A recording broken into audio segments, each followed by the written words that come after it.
सुप्रभात। चलिए आज हम नगेंद्र का पृष्ठ संख्या 45 का अध्ययन करने जा रहे हैं। प्रथम कवि। आज हम पढ़ेंगे नगेंद्र के अनुसार प्रथम कवि। अब प्रश्न यह उपस्थित होता है कि हिंदी का प्रथम कवि किसे माना जाए। डॉक्टर शिव सिंह सेंगर ने 7वीं शताब्दी में उत्पन्न पुष्य या पुंड नामक किसी कवि को हिंदी का प्रथम कवि माना था। अब यहाँ पर ये विवाद उत्पन्न हुआ कि किसको हम हिंदी भाषा का प्रथम कवि माने। कुछ लोग सरहपाद को मानने लगे, कुछ पुष्पदंत को मानने लगे।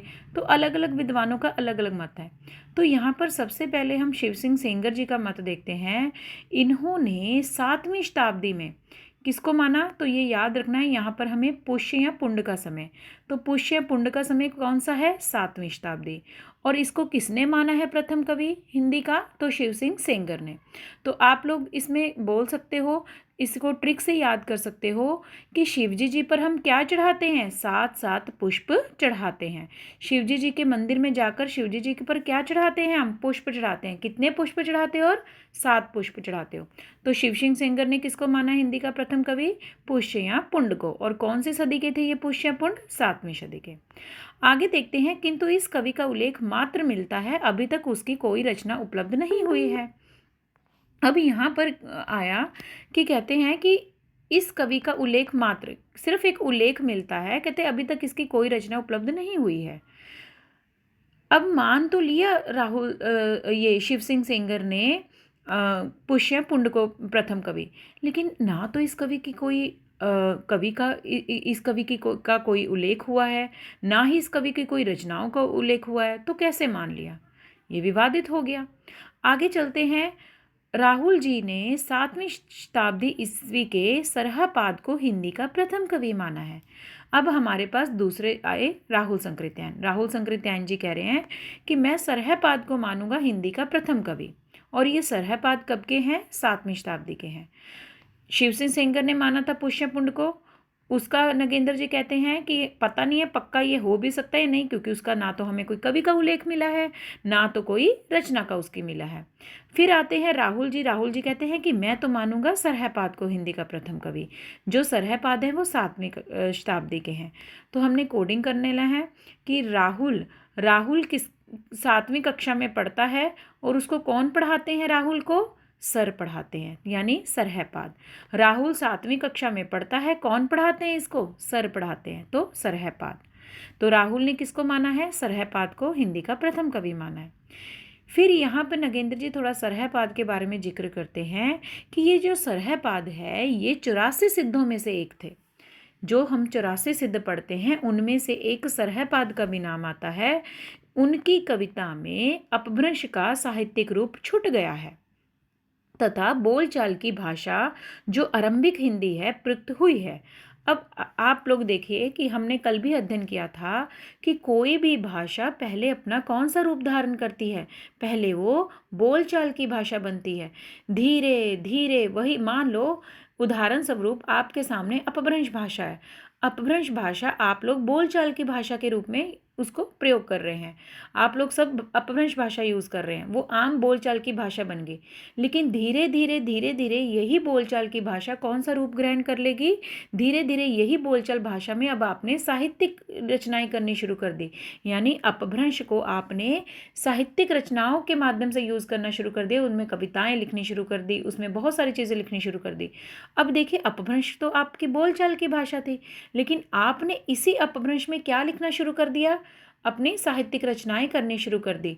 अब जब भी कोई भाषा बोलचाल से अपना कपड़ा बदलकर किस में आ जाए, अपना रूप बदलकर किस में आ जाए, साहित्यिक रूप धारण कर लेगी, तो वो जो भाषा है उसका अस्तित्व चेंज हो जाएगा।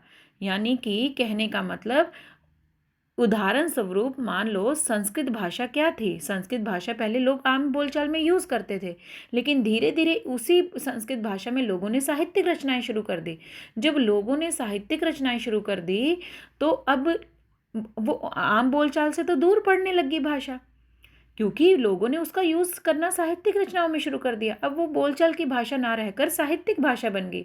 जब कोई भी बोलचाल की भाषा ना रहकर कोई भाषा साहित्यिक भाषा रूप ग्रहण कर लेती है, तब उसका अगला रूप कौन ले लेगा, कोई दूसरी भाषा ले लेगी, यानी वो अपना रूप थोड़ा और उस अब आप मानिए जिसने साहित्यिक भाषा का रूप ले लिया उसी बोलचाल की भाषा ने, तो आप उसके रूप को अगला जो रूप आएगा उसमें थोड़ा परिवर्तन कर लोगे।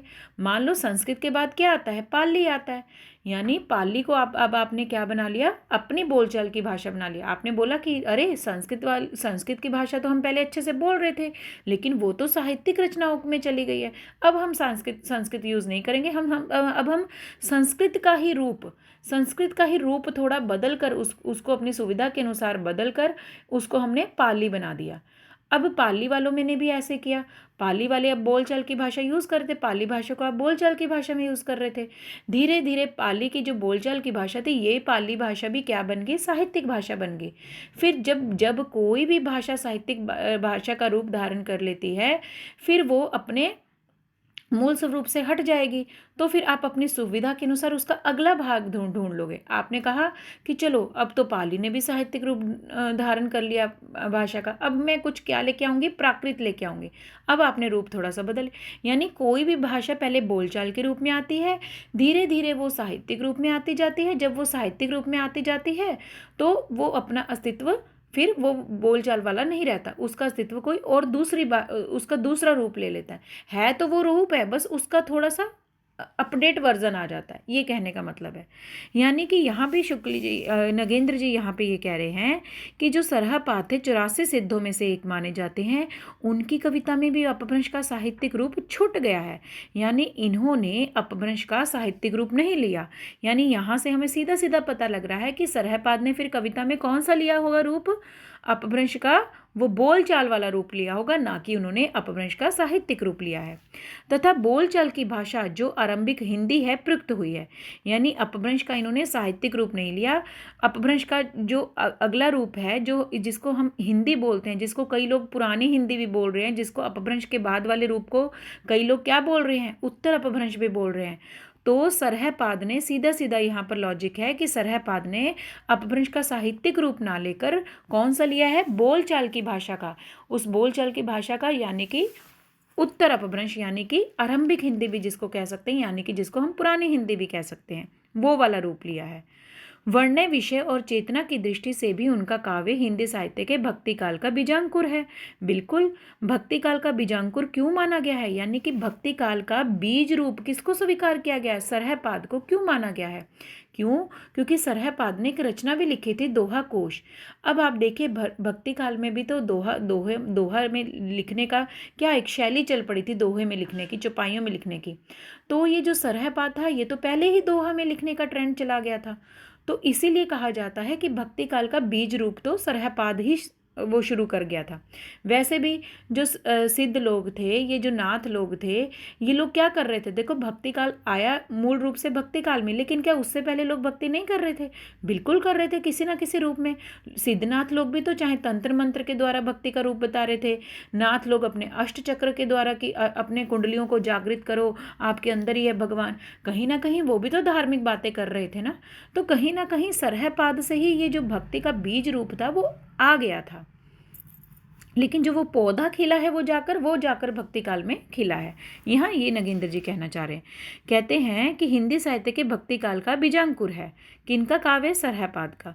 84 सिद्धों की काव्य चेतना के अनेक तत्व नाथ संप्रदाय की काव्य चेतना में विलीन होकर एक नई प्रेरणा बने। अब ये जो 84 सिद्धों की काव्य चेतना के अनेक तत्व, अब ये सिद्धों के बाद, सिद्ध के बाद ही तो नाथ आए हैं। अब सिद्धों की जो बातें हैं, कुछ कुछ बातें किसने ले ली, नाथों ने ले ली, और नाथ संप्रदाय से धीरे धीरे ये पूरा फिर दोनों को मिक्स कर क्या बन गया, एक भक्ति काव्य बन गया।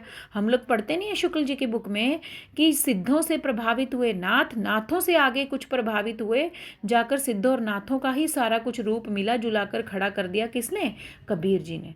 तो यही यहाँ पर ये कहना चाह रहे हैं कि देखिए, कहते 84 सिद्धों की काव्य चेतना के अनेक तत्व जाकर किसमें मिले, नाथ संप्रदाय की काव्य चेतना में मिल गए। जब उसमें मिल गए तो एक नई प्रेरणा बने, जब फिर दोनों ने मिलकर एक भक्ति काव्य का आधारभूत भूमि तैयार की। यानी कि जो आप भक्ति काल पढ़ते हो उसकी आधार भूमि तैयार करने वालों में किसका नाम आएगा, सिद्धों और नाथों का नाम आएगा। यानी वो एक आधार भूमि तैयार कर गए थे, एक बीज बो गए थे धर्म के नाम का, धार्मिक भावनाओं को, यानी कि आप ऐसे करिए भगवान आपको ऐसे मिलेगा। फिर आगे जाकर उसको बढ़ाया किसने, आगे जाकर फिर आगे हमारे कबीर जी, तुलसीदास जी, बहुत सारे लोगों ने भक्ति काल को आगे फिर बढ़ाया। तो यहाँ पर ये कहना चाह रहे हैं, आगे देखिए, कहते दोनों ने ही भक्ति काल की आधार भूमि तैयार की। दोनों ने यहाँ पर मतलब सिद्धों और नाथों दोनों ने। फिर देखिए, सिद्ध साहित्य से नाथ साहित्य का विकास हुआ। ये तो हमें पता ही है, सिद्धों से नाथ आए। फिर नाथ साहित्य की प्रेरणा से क्या आया, ये जो भक्ति काल का आप जो संत साहित्य पढ़ते हो वो आया। सीधा सीधा ये क्रम है, सिद्ध लोग आए, सिद्धों से प्रभावित हुए नाथ लोग, नाथों से प्रभावित होकर आगे पूरा भक्ति काल शुरू हो गया। फिर उससे संत लोग प्रभावित हुए। अब जब भक्ति काल की जो संत साहित्य आया, तो उसमें सबसे पहले कौन प्रभावित हुए, यहाँ पर प्रभावित हुए कबीर जी। कहते हैं ना कि कबीर जी ने अपना तो कुछ दिया ही नहीं, मिला जुला कर सबका मिला जुला एक पंथ खड़ा कर दिया था। कबीर जी ने भी नाथों से बहुत कुछ ग्रहण किया था, वहाँ की रहस्यात्मकता ग्रहण की, गुहा रहस्यात्मकता, ये सब चीज़ें कबीर जी ने वहाँ से ली। फिर देखिए सरहपाद। अब देखिए, नाथपंथी लोग भी तो कहते थे कि मूर्ति पूजा में कुछ नहीं रखा, सिद्ध लोग भी तो कहते थे ना कि मूर्ति पूजा में कुछ नहीं रखा, तंत्र मंत्र सब करिए, भगवान आपके अंदर ही है। यही बात तो सारी चीज़ें रहस्यात्मकता वाली बात किसने कही है, कबीर जी ने भी कही है। कबीर जी भी तो मूर्ति पूजन का खंडन करते हैं कि आप अभी मूर्ति पूजा करने से कुछ नहीं है, भगवान आपको आपकी भक्ति में ही मिलेंगे। आगे देखिए, तो सीधा सीधा हम ये कह सकते हैं कि कबीर जी की वाणी में क्या झलकता है, नाथ और सिद्धों का झलकता है। ठीक है, विचार। आगे देखिए, सरहपाद को की काव्य परंपरा में विकसित नाथ पंथ का हठ योग। अब देखिए, सरहप्पा में क्या था, जो सरहप्पा था वो तो सिद्ध था, हमें पता है, लेकिन इसी सरहप्पा पर किसका प्रभाव पड़ा, नाथ पंथियों का भी प्रभाव पड़ा था। तो सरहपाद की काव्य परंपरा में विकसित जो नाथ पंथ का हठ योग आया। हठ योग का मतलब आप लोग समझ लीजिए, हठ योग का मतलब होता है कि अपनी मूल प्रवृत्तियों को बदल देना। ठीक है, अब मूल प्रवृत्तियों को बदल देना यानी कि जो चीज़ें आपको अपने, मान लो आपकी जीभ स्वाद कर रही है, बोलती है कि मुझे गोलगप्पे खाने हैं, लेकिन जो नाथपंथी है ये हठ योग के माध्यम से कह रहा है कि नहीं, इसी को तो आपने इसी वाले इंद्री को तो आपने कंट्रोल में करना है ना। बच्चा रो रहा है, माँ उसकी तरफ जा रही है, बढ़कर वात्सल्य प्रेम कर रही है, लेकिन यहीं पर जो नाथ लोग हैं वो कहते हैं कि नहीं, प्रेम नहीं करना, नहीं तो आप मोह माया में फंस जाओगे। तो इन्होंने सब चीज़ों को अपने आप को कंट्रोल करना सिखाया। हठ योग यही कहता है कि अपनी जो मूल प्रवृत्तियाँ जो तुम्हारी कर रही हैं, मूल प्रवृत्तियाँ मांग रही हैं, खाना भोजन कपड़ा मकान ये सब चीज़ें हैं, मोह माया, मूल प्रवृत्ति क्या कह रही है कि इनको पलट दीजिए। हठ योग कहता है कि इनको पलट दीजिए, इनको सबको कंट्रोल कर लीजिए। वही बात कबीर के काव्य में भी सबको मिलती हैं। कबीर जी भी कह रहे हैं कि सब लोग अपनी चीज़ों को कंट्रोल करिए, माया के चक्रों में मत पड़िए, मोह में मत पड़िए। तो कहीं ना कहीं ये सिद्धों नाथों से प्रभावित होकर ही कबीर जी ने ये बातें बोली। आगे देखिए, सरहपाद के काव्य की आदि स्थिति को नकारा नहीं जा सकता।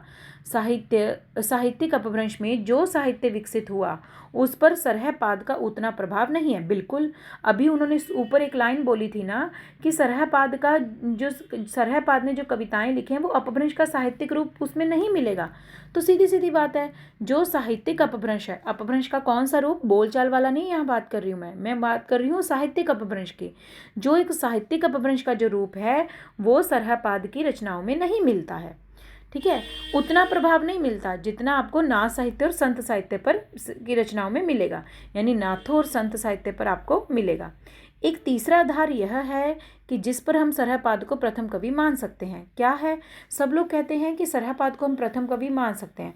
अब लोगों ने बोला कि प्रूफ क्या है कि आप सरहपाद को प्रथम कवि मानोगे, तो लोगों ने क्या प्रूफ दिया। सरहपाद कहते हैं कि देखिए वह है शैली की परंपरा का, यानी सरहपाद ने कोई शैली की परंपरा शुरू की। कौन सी शैली परंपरा शुरू की, जो मैंने आपको स्टार्टिंग में बताया था, सरहपाद ने दोहा और पदों की शैली अपनी कविता में यूज की। यानी सरहपाद से ही ये दोहा और पदों की शैली आरंभ हो गई थी, जो आगे जाकर भक्ति काल के संत कवियों ने इसको अपनाया। तो अब आप बताइए, जहाँ से जिस चीज़ की शुरुआत होगी, सरहपाद ही तो दोहा और पदों की शैली को लेकर आया था लिखने की कविता में। तो इसी के माध्यम से अगर इस सरहपाद दोहा और पदों को लिखने की शैली लेकर आया, एक दोहा शैली को लेकर आया, तो धीरे धीरे इस शैली को आने वाले राइटरों ने अपना लिया। तो यह शैली उसके बाद के सभी हिंदी कवियों ने एक परंपरा के रूप में इसको अपना लिया। हिंदी मुक्तक काव्य में दोहा सबसे अधिक प्रिय छंद रहा है। तो धीरे धीरे मुक्त काव्य लिखे जाने लगे, तो उसमें भी दोहा उनका प्रिय छंद होने लगा। अतः सारी दृष्टियों से देखा जाए तो सरहपाद को हिंदी का प्रथम कवि माना जाता है। कारण क्यों? क्योंकि सरहपाद दोहा पद्धति को लेकर आए थे पदों में लिखने का। तो जो ये दोहा पद्धति आगे जाकर आने वाले हिंदी कवियों ने भी अपना ली, तो इसीलिए सरहपाद को हिंदी का प्रथम कवि स्वीकार कर लिया गया। आगे देखिए, कहते जो विद्वान सरहपाद को हिंदी का प्रथम कवि नहीं मानते, कहते जो लोग सरहपाद को कहते हिंदी का प्रथम कवि नहीं मानते, उनके पास अपने मत के समर्थन के लिए केवल दो तर्क हैं। पहला तर्क, अब देखिए यहाँ पर विवाद हो रहा है कि जो लोग तो सरहपाद को प्रथम कवि मान रहे हैं वो तो ठीक है, लेकिन जो लोग नहीं मान रहे उनको देखिए। पहला, सरहपाद की रचनाएं अपभ्रंश साहित्य का अंग है। और दूसरा तर्क यह है कि सरहपाद के समय से 11वीं शताब्दी तक हिंदी की रचना परंपरा नहीं मिलती। लोगों ने क्यों बोला कि कई लोग हैं ना जो कह रहे हैं कि हम सरहपाद को हिंदी का प्रथम कवि नहीं मानेंगे। कारण वो कह रहे हैं कि पहली बात तो सरहपाद की रचनाएं अपभ्रंश साहित्य का अंग हैं, यानी कि जो सरहपाद है उसने चाहे साहित्यिक अपभ्रंश में रचनाएं नहीं लिखी हैं, लेकिन बोलचाल वाली अपभ्रंश में तो लिखा होगा ना। साहित्यिक अपभ्रंश में नहीं लिखा है, लेकिन उसने जो अपभ्रंश जब साहित्यिक रूप था उसके बाद उसका बोलचाल वाला रूप आया होगा, यानी पुरानी हिंदी का है। जब पुरानी हिंदी अपनी बोलचाल में आई होगी, वो कहीं ना कहीं अपभ्रंश के अपने गुण लेकर आई होगी ना। तो यहाँ ये कह रहे हैं कि फिर आप कैसे कह सकते हो कि उसने अपभ्रंश में का यूज़ नहीं किया। तो सरहपाद की रचनाएं अपभ्रंश साहित्य का अंग हैं। और दूसरा तर्क है कि सरहपाद के समय से 11वीं शताब्दी तक ही, कहते सरहपाद की जब रचनाओं की परंपरा ही आपको नहीं मिली है, तो आप कैसे कह सकते हो कि, क्योंकि स्टार्टिंग में ही बोल दिया गया था ना कि सरहपाद की रचनाओं का कोई उल्लेख ही नहीं मिलता है कि इस कवि ने कोई रचनाएं भी की हैं। जब उस कवि ने रचनाएं ही नहीं की हैं तो आप उसको पहला कवि क्यों मान रहे हो? ये आरोप लगाया सरहपाद को हिंदी का प्रथम कवि ना मानने वालों ने। फिर नगेंद्र जी कह रहे हैं कि ये दोनों तर्क तो निराधार हैं, कोई आधार नहीं इनका। सच तो नगेंद्र जी कहते हैं यह है कि हिंदी साहित्य का इतिहास लिखने वाले विद्वानों में कोई भी ऐसा कवि नहीं है जिसने कबीरदास से हिंदी साहित्य का आरंभ व्यवहारिक रूप से स्वीकार किया हो। कहते सच तो ये है कि हिंदी साहित्य का लिखने वाले विद्वानों में कोई भी ऐसा नहीं है जिसने कबीरदास से हिंदी साहित्य का आरंभ व्यवहारिक रूप से स्वीकार किया हो।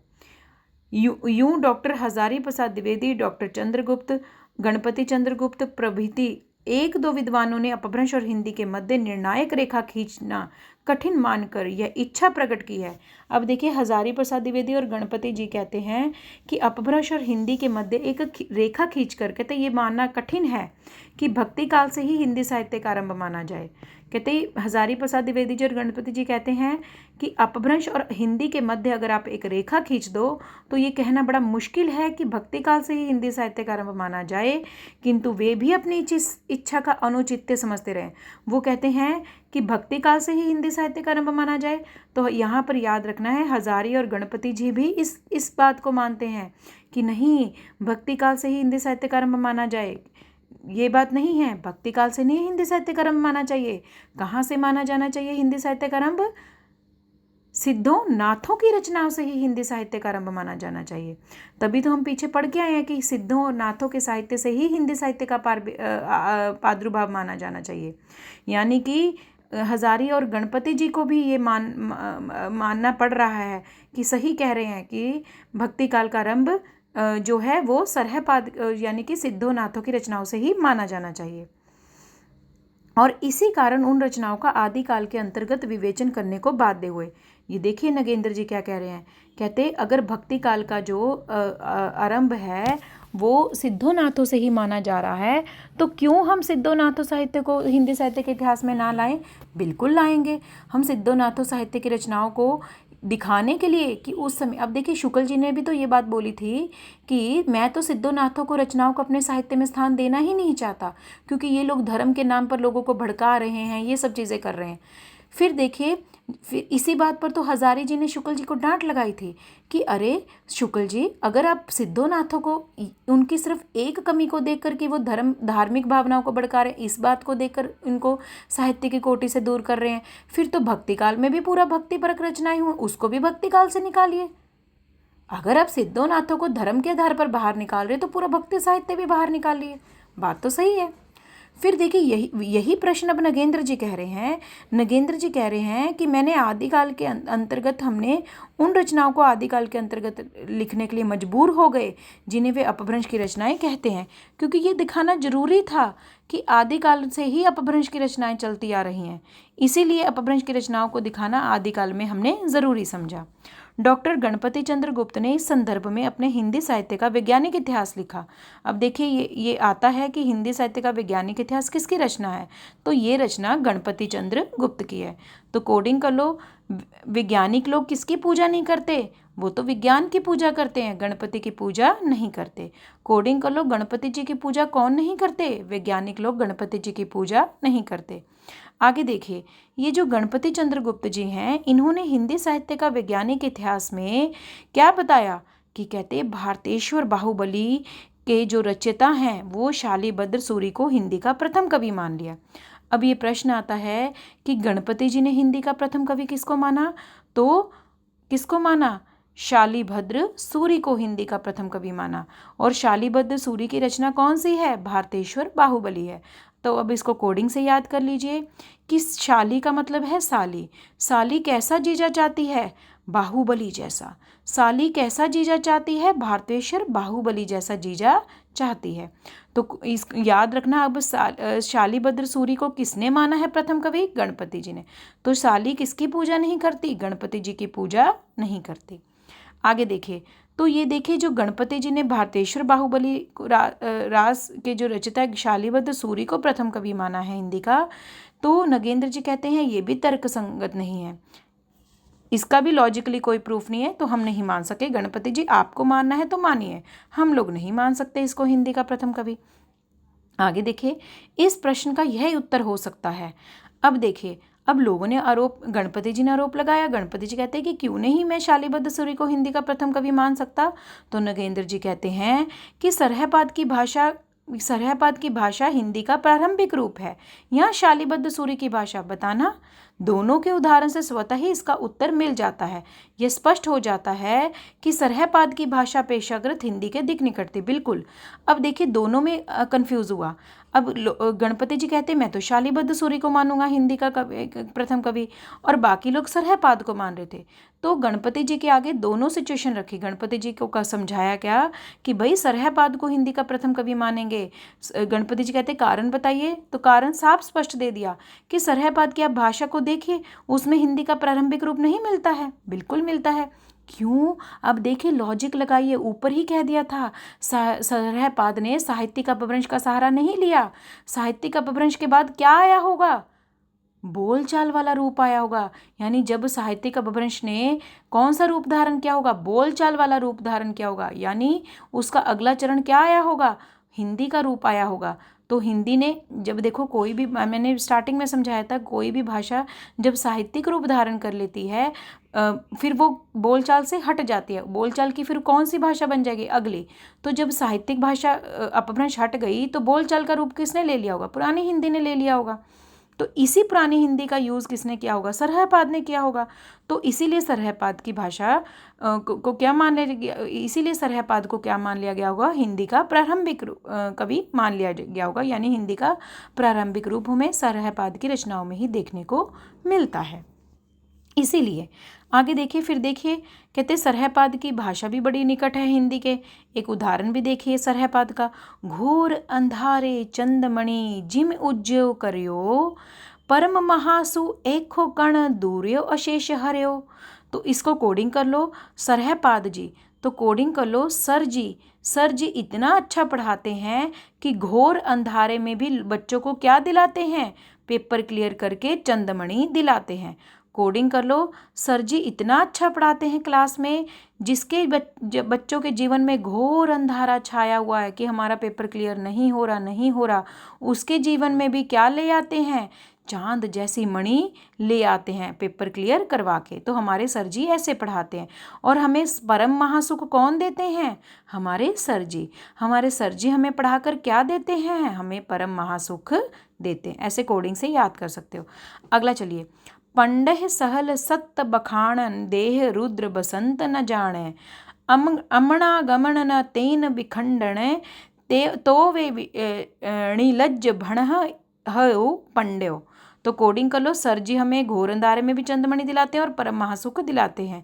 जो सर हैं, कोडिंग कर लो, जो सर जी हैं वो बसंत न जाने और अपने आप को पंडित समझते हैं। याद रखना, बसंत न जाने, बेचारे सारा दिन हमें पढ़ाते रहते हैं, ना तो वो बसंत न जाने, बसंत के मौसम को भी नहीं जानते, आनंद भी नहीं लेते उसमें, सारा दिन किस में व्यस्त रहते हैं, पंडित बन के हमें पढ़ाने में व्यस्त रहते हैं। ऐसे कोडिंग से याद कर सकते हो। आगे चलिए, अब देखिए, अब दोनों ने एग्जाम्पल दिया है। सरहपाद की भाषा आपको हिंदी के बिल्कुल थोड़ी निकट लग रही, अधिक निकट लग रही है। वहीं शालीबद्ध सूरी की भाषा हिंदी के निकट नहीं लगेगी, ये आपको अपभ्रंश के ज़्यादा निकट लगेगी। देखना पढ़ने से ही। तंजी पहिए पिखवोणी पिए उखिरिये, मंथर गए सर लाइवी उत्तावली चलिए, तुह मणहर चलती चंचल रमण भरी, छुड़वे खिसहे रसना बली किंकणी प्रभ पसरी, उपनहु अकेवल नाण तऊ विरही, रिसही सी ओए, आवहु ए भरे नरंदरी सिउ अवधापुरिये। अब देखिए, ऊपर की भाषा बिल्कुल क्या लग रही थी, हिंदी के निकट लग रही थी, लेकिन ये किसके निकट लग रही है, अपभ्रंश के। तो यहीं से कंक्लूजन निकाल लो कि हिंदी का प्रारंभिक रूप हमें किसकी रचना में मिलता है, सरहपाद की। इसीलिए शैलीबद्ध सूरी को क्या कर दिया गया, निग्लेक्ट कर दिया गया, इसको मना कर दिया गया कि तेरे को नहीं मानेंगे। रही परंपरा की बात, तो उसके लिए ग्रंथों का उतना महत्व नहीं है जितना चेतना, भावना और विचारना का है, क्योंकि इन्हीं से हिंदी का अस्तित्व माना जाता है। अब देखिए, नगेंद्र जी कहते हैं कि ये लड़ाई झगड़ा खत्म करो, हमें परंपरा की बात रही है तो उसके लिए हमें ग्रंथों का उतना महत्व नहीं है कि ग्रंथ आपको कितने ज़्यादा मिल रहे हैं। जिस भाषा में आपको ज़्यादा ग्रंथ मिल रहे हैं उसी भाषा को आप मान लीजिए प्रथम भाषा का कवि या प्रथम रचनाकार का कवि या प्रथम कवि, वो मैटर नहीं करता। कहते मैटर करती है उसकी चेतना, भावना और विचार, कि कौन सा विचार पहले लेकर कौन आया, उसकी भावना कैसे थी, उसको देखकर आप देखिए। आप ग्रंथों की प्रचुरता के आधार पर मत देखिए। ग्रंथों का उतना महत्व नहीं है जितना उस चेतना और भावना की, उस समय में कौन सी चेतना ज़्यादा मुखरित हो रही थी, कौन सी विचारधारा आ रही थी, क्योंकि इन्हीं से हिंदी साहित्य का अस्तित्व माना जाता है, ना कि मात्र ग्रंथ संख्या से। केवल ग्रंथों के आधार से हिंदी साहित्य नहीं चमकता, हिंदी साहित्य चमकता है विचारधाराओं से, यानी चेतनाओं से। जैसे देखिए, हिंदी साहित्य में भारतेंदु काल ही पूरा नाम पड़ गया भारतेंदु की विचारधारा से। द्विवेदी युग हजारी प्रसाद द्विवेदी के नाम से ही पूरा काल का नामकरण कर दिया गया। तो हिंदी साहित्य का अस्तित्व मात्र ग्रंथ से नहीं है, विचारधाराओं से भी है, भावना से, चेतना से है। इस दृष्टि से सरहपाद की देन सबसे ज़्यादा महत्वपूर्ण है, उसकी भावधारा सिद्धों और नाथों से होती हुई। अब देखिए, सरहपाद को क्यों इंपॉर्टेंट माना, क्योंकि सरहपाद की भी केवल ग्रंथ को नहीं इंपॉर्टेंट माना, उसकी भावधारा देखिए कैसे सिद्धों से होती हुई उसने नाथों को ग्रहण किया, फिर नाथों से ही कबीर जी आए, ठीक है, उनकी कबीर धारा पर विचारधारा बनी। तो ऐसे ऐसे कर कर एक परंपरा बनती गई। जबकि शालीबद्ध सूरी के में देखिए, शालीबद्ध सूरी ऐसे इनसे बिल्कुल ही दूर है। अतः इस लड़ाई झगड़े को खत्म करते हुए सरहपाद को ही हिंदी का प्रथम कवि मानना तर्कसंगत है। आगे देखिए, अब विवाद हुआ प्रथम रचना को लेकर। हिंदी के प्रथम कवि सरहपाद की जो रचनाएं मिली हैं वे सभी मुक्तक हैं। याद रखना है, हिंदी के प्रथम कवि सरहपाद की जो रचनाएं मिली हैं वे कौन सी हैं, सभी मुक्तक रचनाएं हैं। अतः प्रथम रचना के नाम पर किसी एक पुस्तक को प्रस्तुत नहीं किया जा सकता। अब देखिए, प्रथम रचना को लेकर अब देखिए विवादित प्रश्न ये हुआ कि प्रथम क्या कहते, कवि तो किसको मान लिया गया, सरहपाद को मान लिया गया। अब आते हैं प्रथम रचना किसको माना जाए। अब देखिए सरहपाद ने तो पहले ही देखो, अब देखिए कई लोग बोलते हैं कि चलो सरहपाद की रचना को ही प्रथम मान लिया जाए। तो लोगों ने विवाद खड़ा किया कि पहली बात तो सरहपाद ने कोई रचना ही नहीं लिखी थी, तो आप लोग कैसे कह सकते हो कि प्रथम रचना इसकी है। फिर दूसरा, इसने जो भी सरहपाद ने रचनाएं लिखी थी वो सभी इसकी मुक्तक मानी जाती हैं, अतः प्रथम रचना के नाम पर किसी एक पुस्तक को प्रस्तुत नहीं किया जा सकता। एक रचना को आधार बनाकर, यानी एक पुस्तक को आधार मानकर आप बोल दो कि हाँ उसने लिखा है तो उसको, उस ग्रंथ को प्रथम रचना मान ले, नहीं। महापंडित राहुल संकृत्याय ने हिंदी काव्य धारा में सरहपाद की कुछ रचनाओं का संग्रह किया। Very very important. Rahul Sankrityayan ने क्या किया है, ये यहाँ पर ध्यान देना है आप लोगों को। ये देखिए यहाँ राहुल संकृत्यायन का नाम आया है। राहुल संकृत्यायन ने ये पुस्तक, ये ग्रंथ याद रखना, हिंदी काव्य धारा किसका ग्रंथ है, राहुल संकृत्यायन का। कोडिंग कर लो, राहुल किसकी काव्य धारा में बह गया, हिंदी की काव्य धारा में बह गया। तो हिंदी काव्य धारा राहुल का ग्रंथ है। इसमें इसने क्या किया, राहुल ने भी सरहपाद की कुछ रचनाओं को उठाया, संग्रह किया और उसी के आधार पर उनकी हिंदी रचना का एक अंश यहाँ उद्धत किया। ये सरहपाद की रचनाओं का उसने कुछ अंश हमारे सामने प्रस्तुत किया है। तो देखते हैं सरहपाद की रचनाओं का कुछ अंश उसने किस तरह अपनी काव्य धारा में प्रस्तुत किया। जह मन पवन न संचरे रवि शशि नहा पवेश। देखिए बिल्कुल अपभ्रंश नहीं है, ये हिंदी के बिल्कुल निकट लग रही है आपको पढ़ने से। जह मन पवन न संचर है रवि शशि नहा पवेश, ताहे घट चित्त विसाम करूं सरहे कहे अवेश उवेश। पंडे सयल सत्य बखानन देह बुद्धि बसंत न जानन। ये देखिए ऊपर हम पढ़ के आए ना ये वाली पंक्ति, कि हमारे सर जी इतना अच्छा पढ़ाते हैं कि उनको बसंत का भी नहीं पता है, बसंत आता है उसका भी आनंद नहीं लेते, क्योंकि सारा दिन मगन रहते हैं अपने बच्चों को पढ़ाने में। और पंडित सैल, सब हर जगह से वो पांडित्य हैं, इतने परफेक्ट हैं। मन पवन ना संचरे, मन उनका किसके समान है, पवन के समान है। हमारे सर का जो मन है वो किसके समान है, पवन के समान है। और बसंत भी बेचारे नहीं जानते, सारा दिन हमें पढ़ाते रहते। तो ये वाला कोड याद करना है, यानी कि ये सरहपाद का ये जो पंक्ति उठाई है उसने, किसने उठाई है ये याद रखना है, राहुल संकृत्याय ने अपनी काव्य ग्रंथ काव्य धारा में उठाया, हिंदी काव्य धारा ग्रंथ में उन्होंने ये वाली पंक्ति उठाई है। यद्यपि इस उद्धरण में अपभ्रंश भाषा के व्याकरण की प्रवृत्तियां भी मिलती हैं।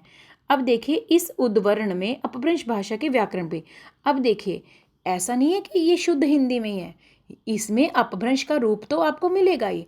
अब आप लोग देखिए पहले अपभ्रंश आया, ये देखिए पहले अपभ्रंश आई, अपभ्रंश के बाद ही उत्तर अपभ्रंश आई।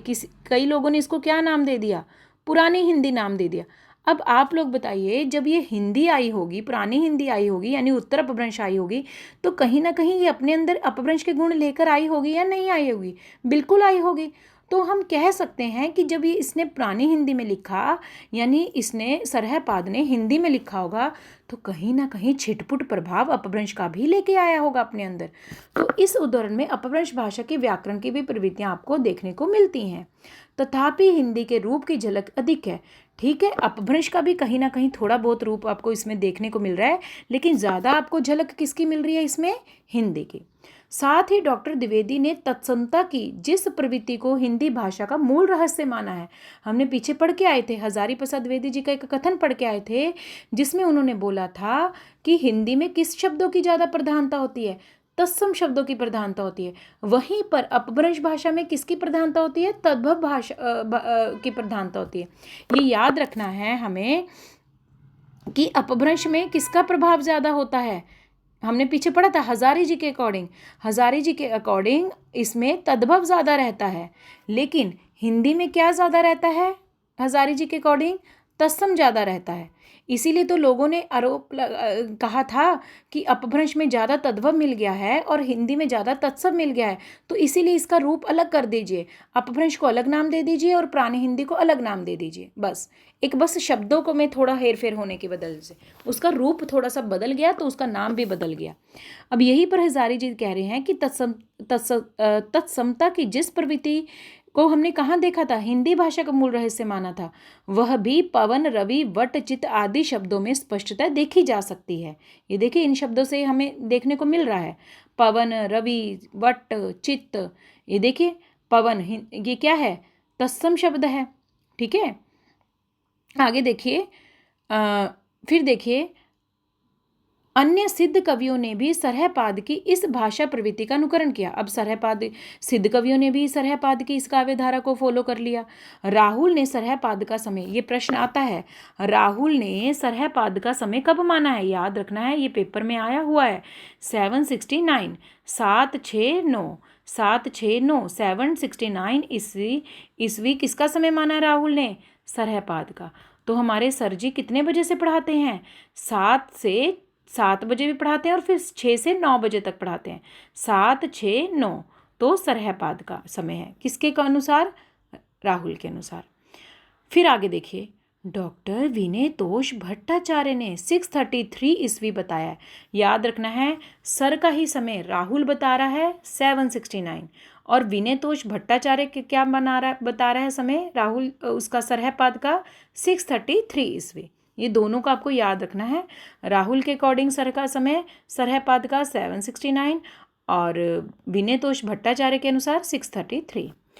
अब देखिए, रामकुमार वर्मा इसी आधार पर लिखते हैं। अब रामकुमार वर्मा ने इसी आधार पर क्या लिख दिया, इन जन्म कालों के अनुसार उन्होंने कुछ टिप्पणी दे दी। क्या दे दी, 7वीं शताब्दी से ही हम सिद्धों की रचनाओं को अपनी भाषा के प्रारंभिक रूप में पाते हैं, ये रामकुमार वर्मा ने। अब देखिए, रामकुमार वर्मा ने कैसे ये बोल दिया कि 7वीं शताब्दी से ही हम सिद्धों की रचनाओं को अपनी भाषा के प्रारंभिक रूप में पाते हैं, यानी आइडिया लगा लिया कि सरहपाद का समय 769 से 633 उधर विनयतोष भट्टाचार्य ने माना है, तो इधर से अंदाज़ा लगा लिया कि कहीं ना कहीं 7वीं शताब्दी से ही हम, क्योंकि सरहपाद सिद्ध थे ना, तो यहीं से रामकुमार वर्मा ने उनसे आइडिया लगा लिया, इनके बर्थडे से वो क्या लगा लिया, जन्म से इनका आइडिया लगा लिया कि अच्छा 7वीं शताब्दी से ही हम सिद्धों की रचनाओं को अपनी भाषा का प्रारंभिक रूप में मानते हैं, कि सिद्धों की रचनाओं को अपनी भाषा का प्रारंभिक रूप में हम मानते हैं, कि हमारी भाषा का प्रारंभिक रूप हम किससे मानेंगे,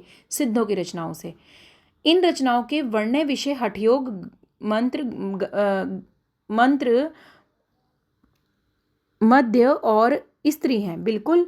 अब देखिए, जैसे सिद्ध लोगों ने, नाथ लोगों ने, सिद्धों लोगों ने मंत्र तंत्र को ज़्यादा इंपॉर्टेंट दिया, हठ योग को आया, कहते इन रचनाओं के वर्णन विषय क्या हैं, ये सिद्धों नाथों के वर्णन विषय क्या है, वो ही मंत्र तंत्र करिए, हठ योग करिए, ये रहा है।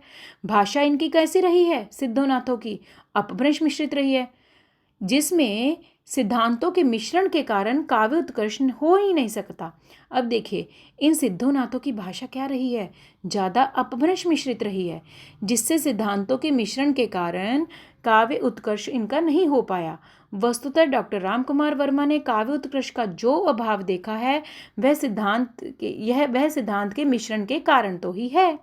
अब देखिए, जो रामकुमार वर्मा कह रहे हैं कि सिद्धोनाथों की रचनाओं से हिंदी भाषा का आविर्भाव माना जाता है। तो हिंदी भाषा, ये जो सिद्धोनाथों की रचनाओं में ज़्यादा आपको अपभ्रंश मिश्रित भाषा मिलती है, और जिससे जब अपभ्रंश मिश्रित भाषा ज़्यादा मिलती है, क्योंकि उस समय अपभ्रंश साहित्यिक भाषा बन गई थी, जब अपभ्रंश मिश्रित भाषा मिलती है तो उसमें हमें काव्य है जो उत्कृष्ट नहीं पहुंच पाया, एक उत्कृष्ट कोटि के रूप में काव्य नहीं पहुंच पाया, इसीलिए उत्कृष्ट कोटि का काव्य का अभाव देखने को मिलता है। रामकुमार वर्मा जी कह रहे हैं, इन सिद्धांतों के प्रतिदानार्थ अपभ्रंश भाषा का मिश्रण भी इसके लिए उत्तरदायी रहा है। अतः आरंभिक रचना की दृष्टि से काव्य उत्कर्ष का उतना महत्व नहीं है, जितनी महत्वपूर्ण बात यह है कि काव्य भाषा के रूप में किसी रचना में हिंदी का प्रयोग, और यह प्रयोग सरहपाद की रचनाओं में ही प्रथम बार मिलता है। अब देखिए, अभी यहाँ पर विवाद उठा कि आप ये मत देखिए कि काव्य को उत्कर्ष रूप में किसने पहुँचाया, आप ये देखिए ना कि हिंदी का प्रयोग आपको सरहपाद की रचनाओं में सबसे पहले मिला या नहीं मिला। बिल्कुल मिला, काव्य उत्कर्ष तक नहीं पहुँचाया वो अलग बात है, लेकिन यहाँ पर हम हिंदी का प्रयोग की बात करें, वो प्रयोग तो आपको सरहपाद की रचनाओं में मिला ना, अपभ्रंश के साथ आपको हिंदी का रूप मिला, यानी पुरानी हिंदी मिली आपको। तो मिश्रित रूप मिला आपको। यदि एक ग्रंथ के रूप में हिंदी की प्रथम रचना का निर्धारण करना हो तो सरहपाद आदि सिद्धों की मुक्त कविताओं के पश्चात जैन आचार्य देवसेन कृत श्रावकाचार ग्रंथ का नाम लिया जा सकता है। कहते हैं अगर आपको एक ही ग्रंथ को आधार बनाकर हिंदी की प्रथम रचना का निर्धारण करना है तो सरहपाद के अलावा आपको और बहुत सी रचनाएं मिल जाएंगी, जैसे कि जैन कवि भी तो हैं देवसेन जैन कवि हैं, इनकी रचना कौन सी है? श्रावकाचार। इस ग्रंथ का भी नाम ले सकते हैं। याद रखना देवसेन की रचना है श्रावकाचार। तो कोडिंग कर लो देवसेन, तो कोडिंग कर लो देवताओं को आजकल मीठे का भोग नहीं लगाते, कुछ लोग क्या भोग लगा देते हैं? अचार का। तो देवता लोगों को आने वाले टाइम में कई लोग किसका भोग लगा देते हैं? अचार का भोग लगा देते हैं। तो श्रावकाचार किसकी रचना हुई? देवसेन की। तो कई कहते हैं कि इसको भी मान सकते हैं प्रथम रचना। अगर आपको ग्रंथ प्रथम क्या कहते हैं ग्रंथ के आधार पर ही मानना है, तो मुक्तक रचनाओं के आधार पर ही मानना है, तो इसमें सरहपाद की दोहा शैली का विकसित रूप मिलता है। अब देखिए कई लोगों ने बोला कि चलो देवसेन को मान लेते हैं श्रावकाचार, जो देवसेन ने रचना लिखी ना श्रावकाचार, इसको मान लेते हैं प्रथम रचना।